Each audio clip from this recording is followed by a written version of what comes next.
Hey there, welcome back, fellow fans of Clash of Clans. Or hey, if it's your first time here, now is an ideal time to hit that subscribe button and turn on notifications because you have found the channel for the earliest and most accurate update information as we continue our journey to max with Gem Farm Fix Max That Rush episode 60. That's right, 60, where we spend 427 gems to get 25 back. Wait a minute, hold on, let me do the math.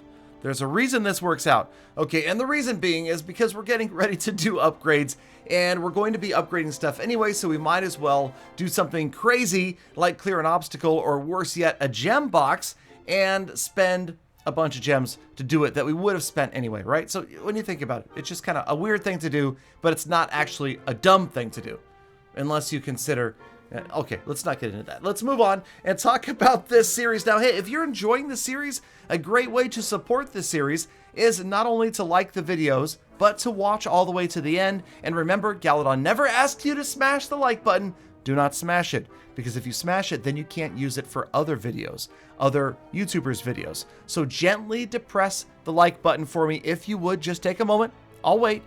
Thank you, I really do appreciate it. And no, seriously, if you actually did during this time hit the like button or gently depress it, I sincerely thank you, because most people just kind of roll their eyes and go, yeah, whatever, and don't. So those of you that did, you're special Galafam members, and I really appreciate you. All right, so let's move on, where we did upgrade some walls. What else are we doing here? We've got 12 million gold, and as you'll notice, only 6 cannons, 5 archer towers, 3 mortars, 3 air defenses, 1 bomb tower, partridge, and a pear tree left to upgrade to get to max. And yes, although the walls have a long ways to go, it feels good over here with these defenses, getting them up to very close to maximum level, and then we'll worry about the traps, the bombs, and stuff like that later on. Now, something that I do have to start thinking about, and I was reminded recently in a live stream, is the gear ups. I won't technically be maxed out unless I've geared everything up, and this is the hardest one to get done, the multi-mortar. So off to the builder base we go, and guys, just try to remind me every couple of days here. Let's pop on over. Let's go ahead and upgrade the multi-mortar one more level, and we'll get there without spending gems. Without spending any more gems on the builder base, we'll eventually be able to gear up the mortar. In the meantime, I think rather than upgrading a mortar to max level, we will go ahead and upgrade a mortar to max level. I bet you thought that I was going to upgrade a mortar, but this just proves to you that Galadon is always somewhat unpredictable, kind of crazy. Some of the decisions I make don't make a lot of sense. But okay, let's go ahead, and for those of you that have slight OCD when it comes to base design, we're going to jockey some of these buildings around just to get the correct defenses next to each other, because I know that some of you will not sleep well tonight unless we do this. So hold on, we get the mortars, and then we've got the wizard towers, we've got the archer towers, and okay, that looks good enough. All right, here we go. So let's get out and let's talk about how we're raiding lately and what we're doing with our raids. So we've got the base, here it is, Dark Side Army. And you'll notice that most of the time, I actually have to donate to myself because I'm awake at times that most of the German players are asleep. So as you see the donations come in for my clan castle, it comes from my other account, my main account, that is fully maxed out. Now, what I'm showing you here is the fact that I'm in Titan 1, and watch how easy, watch how supremely easy it is to find massive loot. There's no editing involved here. This is directly from upgrading stuff, asking for troops. The army is ready. We go out and we suffer through some clouds, but as the clouds clear, we end up with a 777 loot base. Now again, I don't care about Dark Elixir. It's unfortunate that it's there. I'd love to give it away to a viewer, to a fellow clanmate, I don't know. But instead, we'll go ahead and wreck this base as much as we can with the Dark Side Army. This is, of course, modified Dark Side, costing us around 200k in regular Elixir to bring the regular Elixir spells, the freezes and the jump, just to kind of help out the units getting in here and clearing things out. The freeze spells are massively valuable because sometimes an ice golem is just not going to be able to reach and distract an internally placed wizard tower. Like, notice the 2 wizard towers here to the left of 6 o'clock. One of them, in more deeply, has to be freezed, otherwise I'm in a world of hurt. So as the units move in, well, okay, there was a question there as to whether it was distracted anyway by my troops. It might have been, but we dropped the freeze, and now we've got 2 left. You'll notice, though, that's right, no more wizard towers remain. We dropped the freeze on the Eagle and the Inferno Tower, and this base has no chance against Galadon's original dark side army. That's right, I invented it. And I'm going to go ahead and say, yes, I'm the inventor of the dark side army. I also am probably the first person to ever do the Noah's Ark attack. Back in the day, that was 2 of every unit. And then, of course, I've often been credited with inventing Go Wipe. And no, I didn't invent Go Wipe, but it'd be cool. But no, that one was around. In fact, that really Go Wipe was kind of why my channel started, because I wanted to get better at attacking with Go Wipe way back in 2013. So there we go, over 2 million in loot, and now we transform into the next raiding day. This would go from one day of raiding to the next in one episode, that's right, where we go out and, run out of gems, unfortunately. So off to have the fun with clearing an obstacle for gems, but we don't have the gems. So yes, this is an episode where Galadon's free-to-play streak, I believe it was 3 episodes long, is going to come to an abrupt end for the price of $99.99. All right, so 14,000 gems later, we are going to be able to clear that trunk and move on. We're going to need the gems anyway, obviously, because remember, we're not just gemming things as far as finishing upgrades, but every time we start farming, let's go ahead and clear this tree too. I'm just kidding. I'm kidding. How do you guys feel about seasonal obstacles, though? Do you clear them all? I feel like very few people actually clear all of their seasonal obstacles, but I'm tempted on at least 1 or 2 of my accounts to do that. Let me know what you think. Should we get rid of them all and just have a clean base? I don't know. Okay, so here we go. We went ahead and upgraded an air defense, so that just kind of keeps things even down there on the bottom right.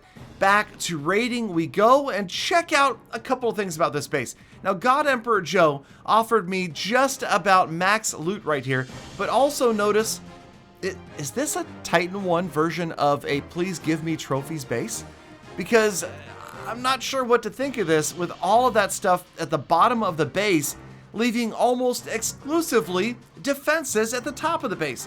Which, it's funny, when you think about it in theory, is, oh man, they'll never be able to get me from the top if I have all of my defenses up here. They'll just get crushed because there's nothing but defensive buildings, and that's generally not how it works out. So this, again, was a different army. This is actually Queen Charge Hog Rider. I just happened to get lucky and come in with an army that was a little more solid than, say, the Dark Side or the Hogs and Miners that you saw last episode. And Queen Charge Hog, yes, we get the Town Hall down early, use the Earthquake spell, didn't even need it for the Town Hall, and we can drop in the Hogs. And notice, now the Hogs funnel is half completed by the Hero Charge and half completed by the design of God Emperor Joe's base, because there's not a single defense at the bottom part of this base, so the Hog Riders will essentially drive this 3 o'clock to 9 o'clock line straight across the village.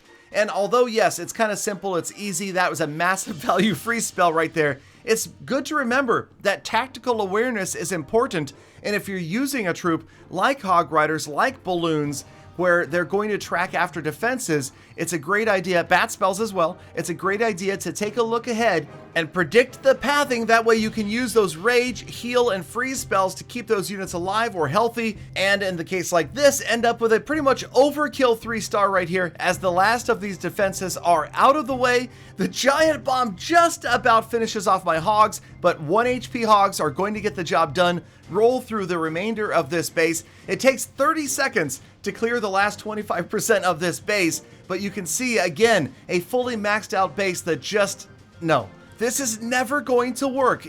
Either intention here, whether it was to, hey, just take my loot and leave my trophies, or to try to wipe everybody out with concentrated defenses, neither of those base design tactics are effective at Titan 1, and I took well over 2 million in loot from this guy, not including the loot bonus. And I'm telling you, I promised you huge loot raids. Look at these fully maxed out bases, and this time we've run into a fully maxed out 1.7 million loot base with the Dark Side army. So yeah, I wasn't so excited to see this because I knew right away that there's almost zero possibility that this base is going to get tripled, especially with an active Archer Queen and Barb King on defense with this army.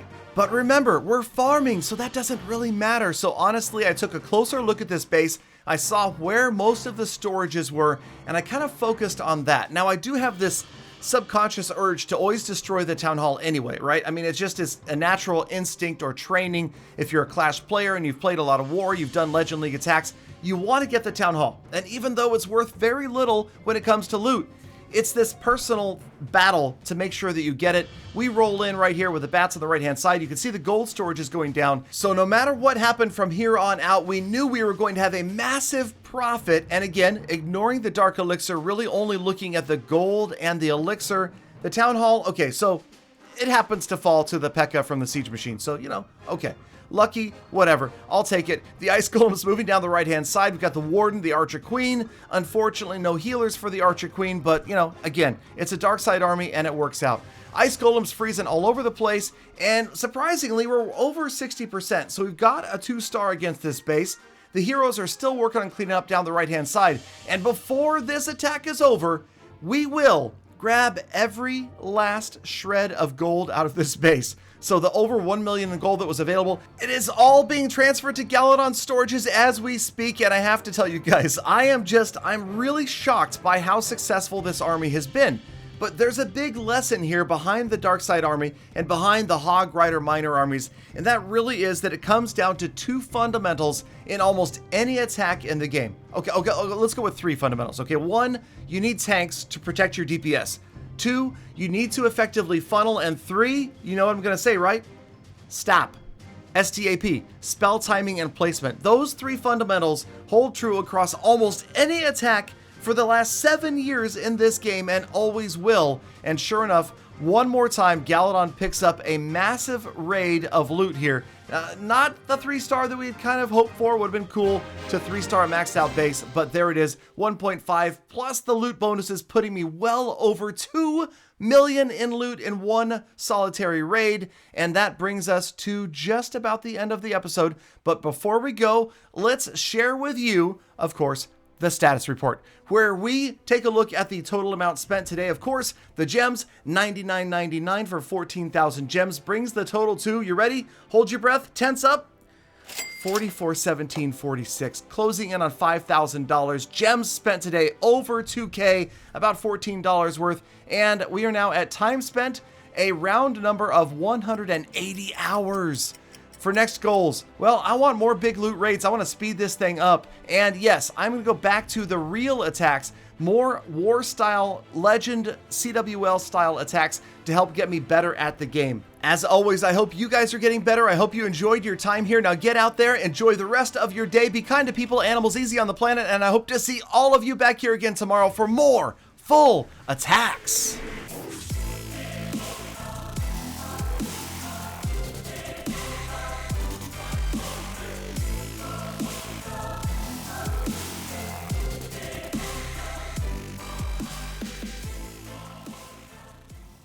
Galadon! Galadon! Can I have some free gems?